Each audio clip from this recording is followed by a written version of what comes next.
अब इसी के साथ में एक और जो है टॉपिक है जो कि है compound amount at changing rates.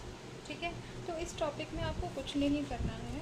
आपको इस टॉपिक के अंदर, जिसमें आपको एक इन्वेस्टमेंट प्लान दे रखा होगा जिसके अंदर कहीं पर इन्वेस्टर ने कुछ एक प्रपोर्शन ऑफ मनी जो है वो कंटिन्यूसली कंपाउंड कर रखा होगा, कंटिन्यूस बेसिस पे जहाँ पर इंटरेस्ट चार्ज होगा, और कुछ में जो है एनुअली या फिर मंथली या फिर क्वार्टरली या फिर सेमी एनुअली बेसिस पे। तो इसका मतलब जो हमने दो कॉन्सेप्ट्स किए हैं, कंटिन्यूस कंपाउंडिंग और जहाँ पर हमने मंथली, क्वार्टरली, सेमी एनुअली और एनुअली कंपाउंडिंग करे हैं, तो इन सब का अगर एक कॉम्बिनेशन वाला क्वेश्चन बनाया जाए तो उसको हम कहते हैं compound amount and changing rates. ठीक है, तो ये बहुत ही ईजी सा क्वेश्चन है, इसके अंदर कुछ नहीं करना आपको। जहाँ पर कंटिन्यूसली कंपाउंडिंग हो रही है वहाँ कंटिन्यूस कंपाउंडिंग कर दो, और जहाँ पर आपका जो है मंथली बेसिस पे, क्वार्टरली बेसिस पे, सेमी एनुअली बेसिस पे कंपाउंडिंग हो रही है उसको वैसे ही कंपाउंड कर दो। मैं यहाँ पर आपको एक क्वेश्चन करवा देती हूँ, बहुत ही ज़्यादा सिंपल और इजी सा टॉपिक है, क्योंकि ये एक जो है मिला जुला सा क्वेश्चन है जो दो टॉपिक्स हम पहले कर चुके हैं उसी के बारे में। ठीक है, तो क्वेश्चन करते हैं। तो चलिए अब हम ये वाला क्वेश्चन करते हैं जो कि है compound amount at changing rates.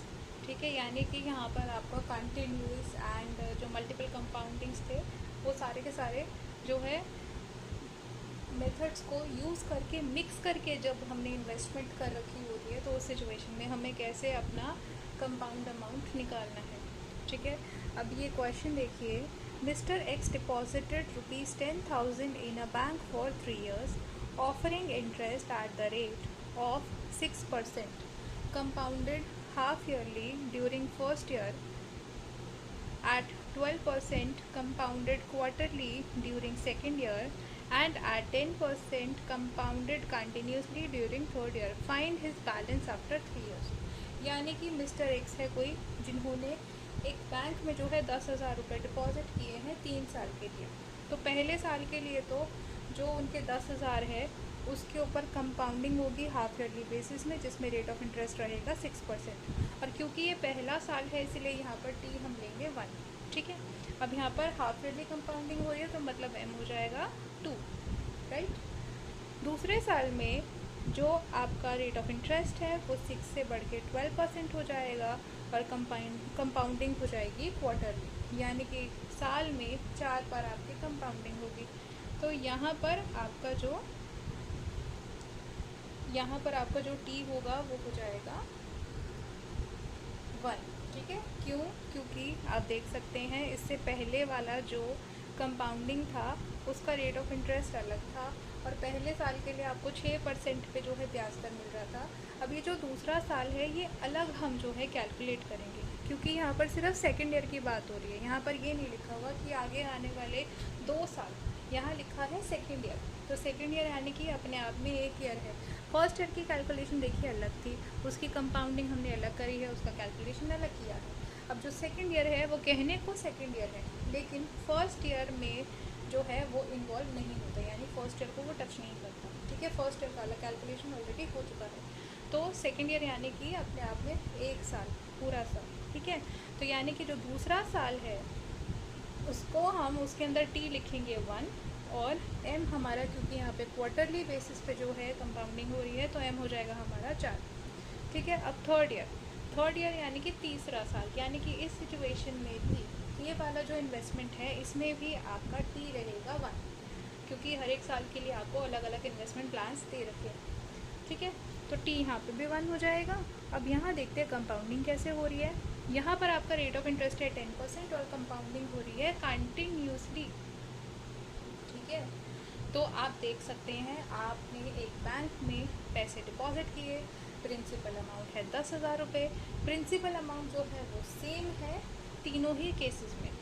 ठीक है, और आपके 3 अलग अलग इन्वेस्टमेंट प्रपोजल्स है जो कि साल दर साल चेंज होता चला जा रहा है। तो चलिए एक बारी हम जो है इसको प्लॉट करने की कोशिश करते हैं।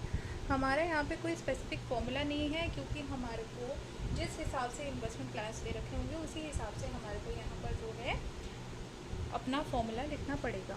तो आप देख सकते हैं पहले 2 जो हमारे इन्वेस्टमेंट प्लान्स है उसमें कंपाउंडिंग हो रही है, कुछ जो है क्वार्टरली बेसिस पे और हाफ ईयरली बेसिस पे।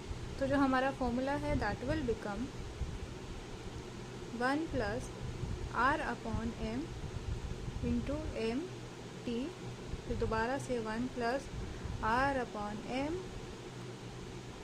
पावर में m multiply by T.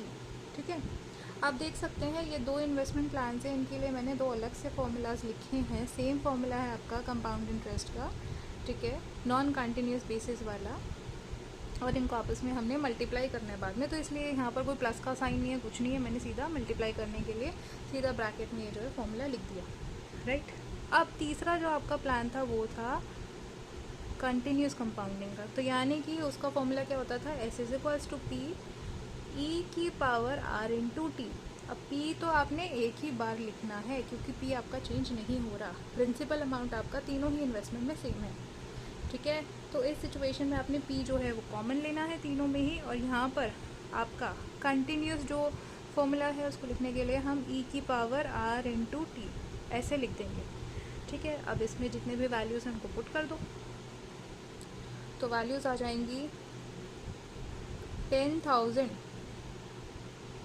1 plus are आपका क्या है 6%, तो 0.06 आ जाएगा, डिवाइडेड बाय फर्स्ट ईयर में आपका सिर्फ एक ही साल है यानी टी एक ही है, और हाफ ईयरली कंपाउंडिंग हो रही है, तो एम आ जाएगा यहाँ पे 2 और एम इंटू टी भी आ जाएगा यहाँ पे 2, ठीक है। नेक्स्ट है आपका 12% पे कंपाउंडिंग हो रही है, तो 0.12 क्वार्टरली बेसिस पे कंपाउंडिंग हो रही है, ठीक है। तो यहाँ पर 4 आ जाएगा आपका जो है एम, और क्योंकि ये अपने आप में जो है सेकेंड ईयर का कंपाउंडिंग है इसलिए यहाँ पर एम आ जाएगा 4 और टी आ जाएगा 1, 4 इंटू 1 यानी 4, ठीक है, मल्टीप्लाइड बाय एक्सपोनेंशियल की पावर आ जाएगी, जो आपका थर्ड ईयर है उसमें आपका रेट ऑफ इंटरेस्ट है 10%, तो 0.1 मल्टीप्लाइड बाय टी, टी में भी 1 है तो 0.1 ही रह जाएगा, ठीक है।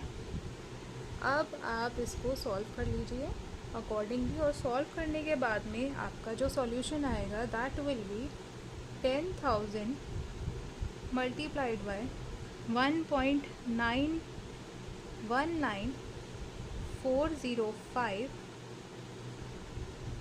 1.1052, तो आपका जो आंसर होगा वो हो जाएगा 1